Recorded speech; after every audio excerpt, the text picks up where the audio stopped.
Hi there. On today's video blog, I'm going to talk about breakfast. Not just any breakfast, my breakfast. The breakfast that I've made for myself pretty much every day for a while. So what is that breakfast? Well, it is a Swiss dish and it's called Müesli. And I used to eat it in the box. You used to be able to go and pay too much money at the grocery store to buy a box of dried muesli. And in early 2020, there were some problems in the world. Some things went crazy, and grocery stores stopped having things that people wanted to buy because other people were buying too many of those things. But anyway, so this all started because I couldn't get my dry, pre-packaged commercial cereal. And so I was reading the box and it mentioned that it was a traditional Swiss dish, breakfast dish, or at least it was invented by a Swiss doctor, I believe. But I'm not going to get into the history because I don't know it off the top of my head. But in any case, the shortage of pre-boxed, pre-packaged, pre-mixed dried muesli at the grocery store led me to do some research. God, shut up, Roomba. Can't you see I'm making a video? Anyhow, please excuse the robot vacuum. So I learned how to make muesli, fresh muesli, and it looks something like this. And this is some that we just made, and I'm going to show you how I made this in just a moment.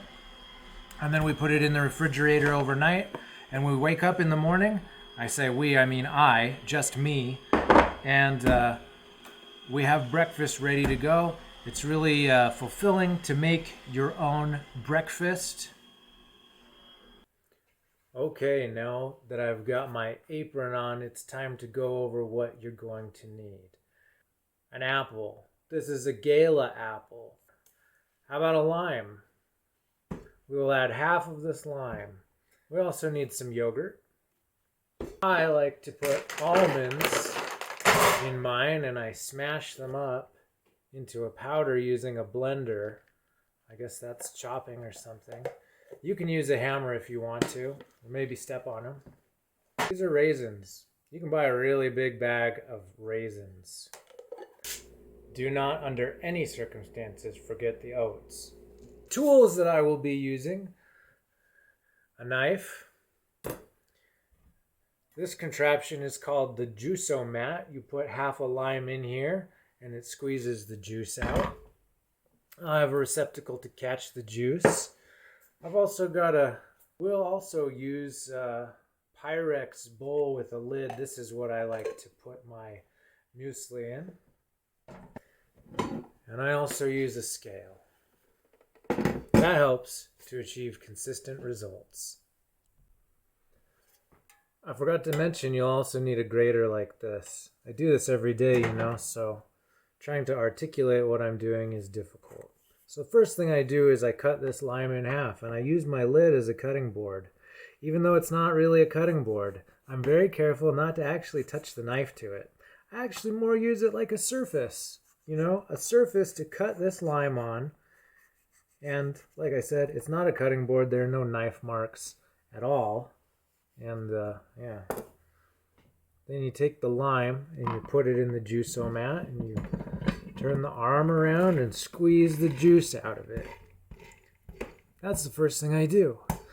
I don't know why, but it is. And then we just set this other side, this other half of the lime, we set aside, and we're going to use that when we make breakfast tomorrow.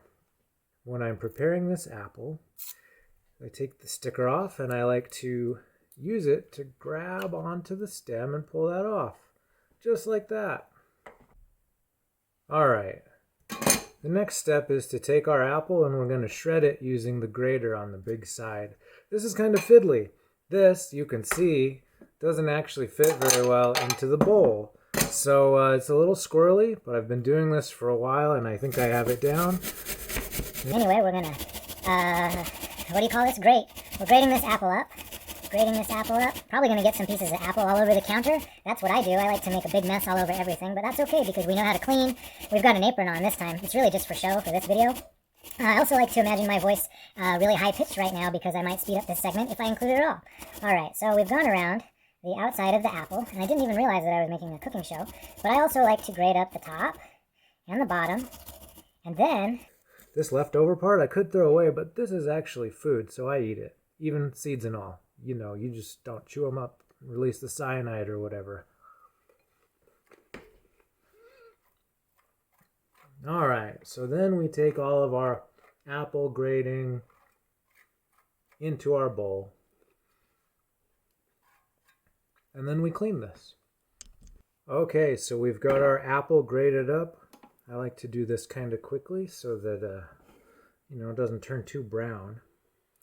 Anyway, I've got this scale set to grams. That's the metric system. And, you're going to have to work out these numbers for yourself, trial and error. But what I worked out is kind of, 9, 8, 9, 12 grams of almond dust. Okay, so after we've added the almond dust, I also add a quantity of raisins. And, just sprinkle them all over the counter if you like. But usually I get about 20 grams in there. I'm not super precise about that, just in that ballpark. And they're usually kind of sticky, so then after that, I rinse my fingers off. Now we will add the yogurt. We reset the scale. I like to stir it up. Right now I'm using a vanilla flavored yogurt, and that's because at the grocery store, they don't stock the plain yogurt anymore. They couldn't make up their mind. But I do have a very specific measurement for this.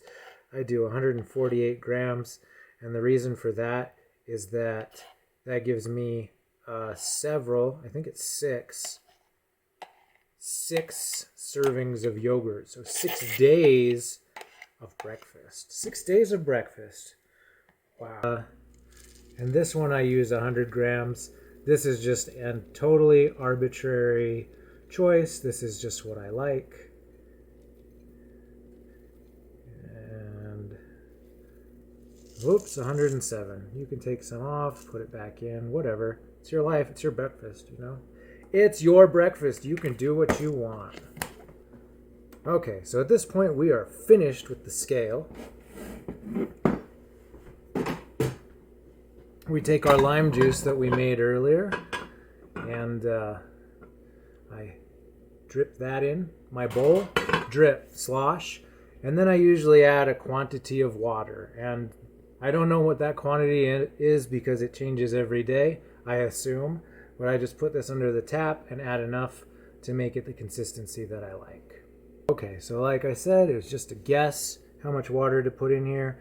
I take the knife that I used for serving out the yogurt, and I just stir it up. Stir, stir, stir. Stir, stir, stir. Stir. A lot of stirring. I actually don't usually hover in midair with that. Only when I'm making videos for YouTube. And by the way, I've never made a cooking video for YouTube. Ever. So, it's probably a big failure. Big failure. Big failure, And, maybe I would type out this recipe, put it in the comments, but only if somebody asks for it, because I don't know if anybody's actually watching this. So, there you go. Once you get it where you want it to be, all over the counter. You just put your lid on it, you put it in the refrigerator, you listen to the happy dishwasher song, and then you have breakfast in the morning when you're ready. Something that you may find interesting about this food is the name Müesli. This is a Swiss name, a Swiss word. And for those of you who are familiar with German, you might know that a U with an umlaut is equivalent to a U and an E together. So in this case, it seems like this E is redundant. So another way we might write this, if we were trying to maybe Americanize it, like sometimes we do with German words with umlauts, we change them to the letter followed by an E, it would look like Müesli with this extra E. And that's a little strange for people who are only familiar with German. Well, the reason for this extra E is that in Swiss German, there's another word, Müesli. And this is how Germans might pronounce this word.